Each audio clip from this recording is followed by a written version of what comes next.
कि जैसे मेरा भांजा था, उसे ब्लड कैंसर था और उसके ट्रीटमेंट के दौरान मैं केजीएमसी में था। मुझे लगता है कि कोई ऐसा ज़रूर है जो मेरी प्रतीक्षा कर रहा है। इवन टाटा हॉस्पिटल वाराणसी है, वहाँ से भी अच्छे कनेक्शन अपने हैं। केजीएमसी लखनऊ है, लोहिया हॉस्पिटल है। तक कि जितने सालों में आपने काम किया है लोगों की मदद को लेकर, जी। कोई सबसे जो ज़्यादा ज़हन में अच्छा रिस्पांस घर कर गया हो, जिसके बाद लगा हो कि ये सुखद भाव है, करना सफल हो रहा है? कभी कभी ऐसा होता है, जैसे तो मुझे लगता है कि अगर मेरे इस 20-25 कंबल को जो मैंने डिस्ट्रीब्यूट किया, अगर कोई एक भी व्यक्ति ऐसा होगा जिससे वास्तविक रूप से ठंड लग रही होगी और ठंड लग सकती थी या ठंड से उसका प्राणांत हो सकता था, उसको आज मैंने बचा लिया, ये मुझे सुकून देता है कि मुझे आज अच्छी नींद आएगी। आज मेरे साथ क्या है, हमको लगता है कि लगभग 200 से प्लस प्रशासनिक अधिकारी इस कंबल सेवा में सहयोग दे रहे हैं। नमस्कार, आप देख रहे हैं न्यूज़ बुक 24। मैं हूं अर्पिता लोक मिश्रा। आज हम आपसे एक ऐसी शख्सियत से मिलवाने जा रहे हैं जिनको आपने सोशल मीडिया पे तमाम वीडियोस में, तमाम रील्स में लोगों की मदद करते हुए देखा होगा। नर सेवा नारायण सेवा के इस सूक्ति के साथ, ये उनके संगठन का नाम भी है, इस सूक्ति के साथ वो बिना किसी कनेक्शन के, बिना किसी रिश्ते के ज़रूरतमंद गरीब लोग जो हैं उनकी मदद करते देखे जाते हैं। ये प्रेरणा कहाँ से मिली और इसके पीछे उनका उद्देश्य क्या है, जो भी ये कार्य करते हैं उसको लेकर इनसे बात करेंगे। हमारे साथ हैं दुर्गेश त्रिपाठी जी। एक संक्षिप्त परिचय हमारे दर्शकों को दीजिएगा। मैं दुर्गेश त्रिपाठी और समीक्षा अधिकारी उत्तर प्रदेश लोक सेवा आयोग। सेवा भाव ये हमारा मुख्य सूत्र है। चूँकि प्रयागराज में मैं पदस्थ हूँ और मेरी कर्मभूमि प्रयागराज रही है और 2004 से मैं प्रयागराज में तैयारी के दृष्टिगत वहाँ पर उपस्थित हुआ और तैयारी चली और कर्मभूमि के साथ साथ मेरे रोजगार की भूमि भी बनी। 2015 में हम लोग 2-3 साथी रात में निकले थे टहलने घूमने के लिए माघ मेला क्षेत्र में, और हमें एक ऐसा दृश्य देखा कि एक मानसिक विक्षिप्त मतलब जो मानसिक रूप से अस्वस्थ व्यक्ति, जो नीचे का पैंट तो पहना था, ऊपर कुछ नहीं पहना था और ठंड से वो कंप रहा था। एक पेड़ था वहाँ पे परेड ग्राउंड में, उसी के नीचे पड़ा हुआ था। तो मन में ये आया कि यार इसकी क्या व्यवस्था की जाए। तो हम लोग फिर उसकी व्यवस्था भी की और दिमाग में आया कि अगर हम लोग इस ढंग की कोई सेवा चालू करें, रात में निकलें और बहुत से ऐसे लोग होंगे जो रोड के किनारे, फुटपाथ पर, नाले के किनारे पड़े होंगे और जिन्हें हमारी सेवा की आवश्यकता है, तो हम लोग एक बेहतर सेवा प्रदान कर सकते हैं। तो पहले हम और हमारे एक मित्र थे, दोनों लोग मिल करके 51 कंबल की शुरुआत किया हम लोगों ने। कि आप हाँ, जॉब में रहे? नहीं, जॉब में नहीं था, मैं कोचिंग पढ़ाता था तब। और 51 कंबल के साथ हमारी सेवा स्टार्ट हुई और धीरे धीरे जब लोगों ने देखा कि हम इस ढंग की सेवा हम कर रहे हैं, तो उनकी भी इच्छा हुई कि हम भी इसमें सहयोग करें। चूँकि उसका स्टेटस और फेसबुक पे पोस्ट पड़ता था, तो लोगों के दिमाग में आया कि यार ये तो बेहतरीन सेवा है। कम से कम ये है कि जो मानसिक रूप से अस्वस्थ हैं, जो वृद्ध हैं, बुजुर्ग हैं, दिनहीन असहाय हैं, जहाँ तक हमारी योजनाएं या सरकार के लोग नहीं पहुँच पा रहे हैं किसी कारणवश, तो वहाँ हम लोग पहुँच सकते हैं। तो उसी क्रम में धीरे धीरे हमारे जो सौभेक्षु मित्र थे, जो जूनियर थे, जो सीनियर थे और भी जो मेरे प्रतियोगी स्टूडेंट रहे, वो लोग भी सहयोग करना स्टार्ट किए और आज वो कड़ी जोड़ते जोड़ते ये 11वां वर्ष है जिसमें हम और हमारी टीम नर सेवा नारायण सेवा की टीम, हमने इसको टीम का नाम इसलिए दिया कि हमारी टीम बहुत ही समर्पित भाव के साथ कार्य करती है और हम मनुष्य सेवा को ही साक्षात नारायण की सेवा मानते हैं कि अगर कोई दीनहीन असहाय ऐसा है जिसको इस ढंग की सहायता की आवश्यकता है और हम उसकी सेवा कर रहे हैं, तो हमें लगता है कि इससे बड़ी मानवीय सेवा धरती पे कोई नहीं है। क्योंकि पद है वो अलग चीज़ है, आज हम कहीं पदस्थ हैं, ईश्वर का आशीर्वाद है, पूर्वजों का पुण्य फल है, हमें वो मिल रहा है। लेकिन हमें लगता है कि व्यक्ति को इन सब के अलावा भी समय है उसके पास। जैसे इसमें कड़ाके की ठंड थी 1 जनवरी से, हमारी टीम उसी रात में 8-9 बजे के आसपास निकलते थे हम लोग, 12-1 बजे तक वापसी होती थी।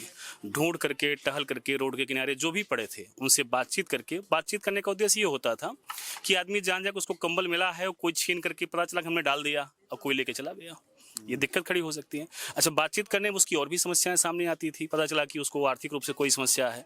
एक बार तो एक आदमी ऐसा था कि वो नेपाल का रहने वाला था, प्रयागराज परिक्षेत्र में किसी होटल पे काम करता था, होटल वाले ने मारपीट किया, उससे पैसे उसे सब छीन लिया, वहीं पड़ा था। वो घर जाना चाहता था। हम लोग जब बात किए, कहा भैया हम कंबल नहीं लेंगे, हमें घर भिजवा दीजिए। तो हमने कहा हम टिकट कटवा के भेजेंगे।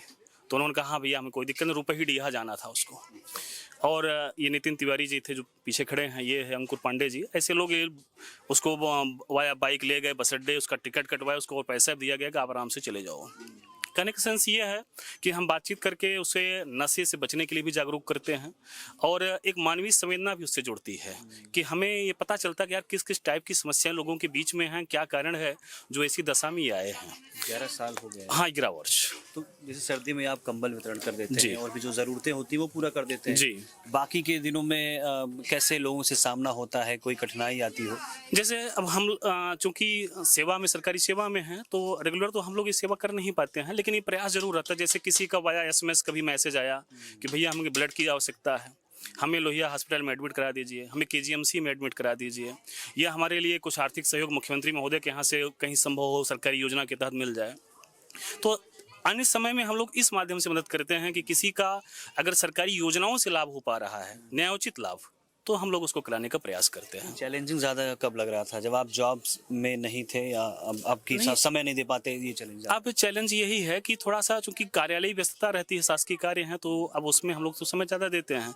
इसके साथ साथ जिस कड़ाके की ठंड में लोग निकलना नहीं पसंद करते, हमारे गार्जियन भी कहते हैं कि आपको ठंड लग जाएगी, लेकिन एक भगवती का आशीर्वाद है, माँ विंध्यवासिनी का, और जिनकी सेवा में हमारी टीम रहती है, उनका आशीर्वाद और उनकी सेवा करने की उत्कंठा, यही हम लोगों के लिए प्रेरणा स्रोत है।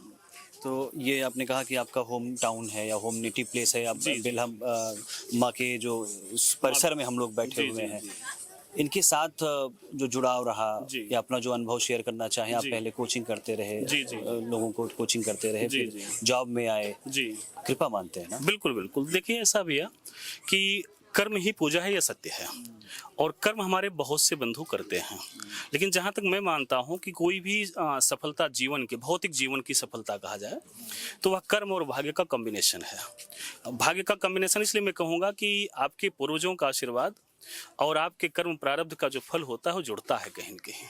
चूँकि मेहनत हर कोई करता है, लेकिन कभी कभी ऐसा हो जाता है, चूँकि 2012 में मैं पहला मेंस दिया था UPPSS का, तो उस दौर में ये था कि यार इस बार सिलेक्शन हो जाएगा, और ये देखते देखते 2021 आ गया।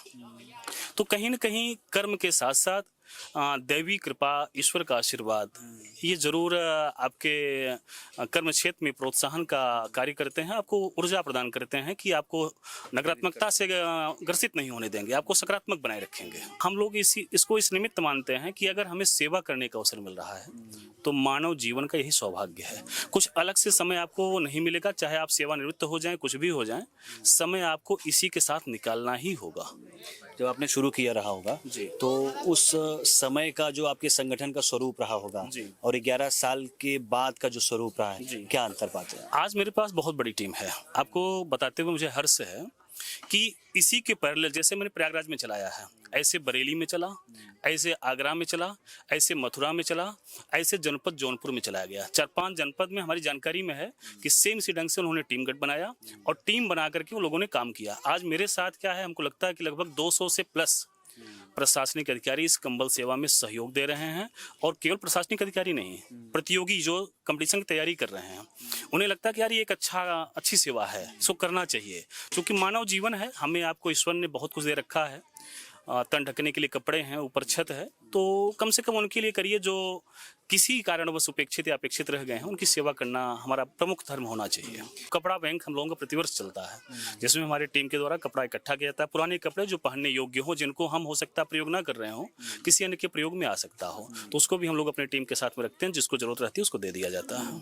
तो आपका जो आप कह रहे हैं 200 से ज़्यादा आपकी टीम बड़ी हो गई है, इतने सालों तक आप काम करते रहे हैं और आगे भी अभी प्रेरणा मिल रही है, तो प्रेरणा स्रोत कभी ऐसा नहीं होता कि थकावट महसूस होती हो कि 10 साल हो गए हैं, रोज वही सर्दी की रात में या गर्मियों में जो जिस तरह की मदद आप करते हैं, ये मन में कहीं नहीं आता कि क्या मिल रहा है? मुझे लगता है कि मुझे लगता है कि कोई ऐसा जरूर है जो मेरी प्रतीक्षा कर रहा है, और वहां तक हमारी टीम को पहुंचनी चाहिए। आप विश्वास मानिए, होड़ मची रहती है कि मुझे चलना है आज सेवा में। रात का समय, कड़ाके की ठंड, और प्रशासनिक दायित्व में हैं, दिन भर ड्यूटी करके आए हैं, रात के समय उनको परिवार को देना चाहिए, लेकिन उनमें होड़ मची है कि भैया आज मैं टीम में रहूंगा, आज मैं साथ में चलूंगा। ये ऊर्जा सेवा भाव के कारण ही पैदा होती है, और हमें लगता है कि उन्हीं लोगों का आशीर्वाद है जिनकी सेवा हमारी टीम करती है, जिससे यह ऊर्जा मिलती है। तो आपके प्रशासनिक जीवन से, जी। आपके जिम्मेदारियों से, प्रशासनिक जिम्मेदारियों के और इस काम के बीच में जी। कभी टकराव होता हो कि भाई आप इस काम में ज़्यादा ध्यान दे रहे हैं तो जी। वहाँ कुछ नहीं, कहीं कहीं पर भी नहीं। ईश्वर का आशीर्वाद है। हमें लगता है कि एक अद्भुत ऊर्जा मिलती है। जब मैं रात में कंबल सेवा करके वापस लौटता हूँ, तो मुझे लगता है कि अगर मेरे इस 20-25 कंबल को जो मैंने डिस्ट्रीब्यूट किया, अगर कोई एक भी व्यक्ति ऐसा होगा जिसे वास्तविक रूप से ठंड लग रही होगी और ठंड लग सकती थी या ठंड से उसका प्राणांत हो सकता था, उसको आज मैंने बचा लिया। ये मुझे सुकून देता है कि मुझे आज अच्छी नींद आएगी।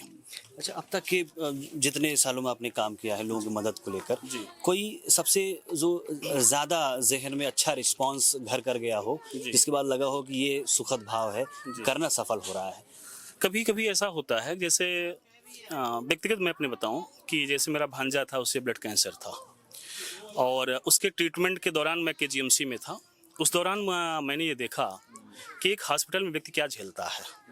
अंततः वो भांजा मेरा बचा नहीं, मतलब उसको रिवर्स कर गया था कैंसर।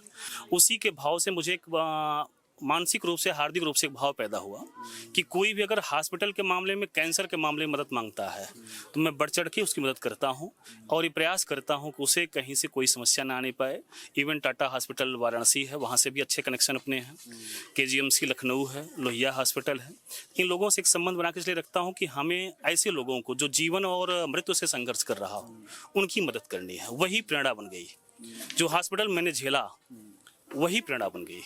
अपने संगठन नर सेवा नारायण सेवा के माध्यम से जो आपको देख रहे हैं, जी। उन तक कोई ऐसी बात पहुंचाना चाह रहे हो, कोई अपील करना चाह रहे हो लोगों की मदद को लेकर खास?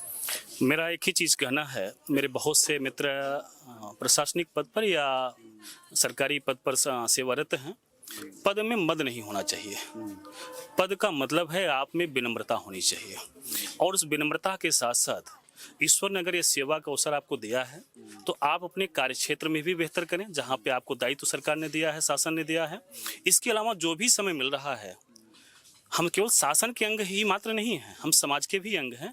समाज के प्रति अपने उत्तरदायित्व को समझते हुए हमें अपने कर्तव्य और कर्म का निर्वहन करना चाहिए। जितना भी संभव हो, मानव जीवन है, श्वास गिने चुने मिले हैं, जो कि नश्वर जगत है।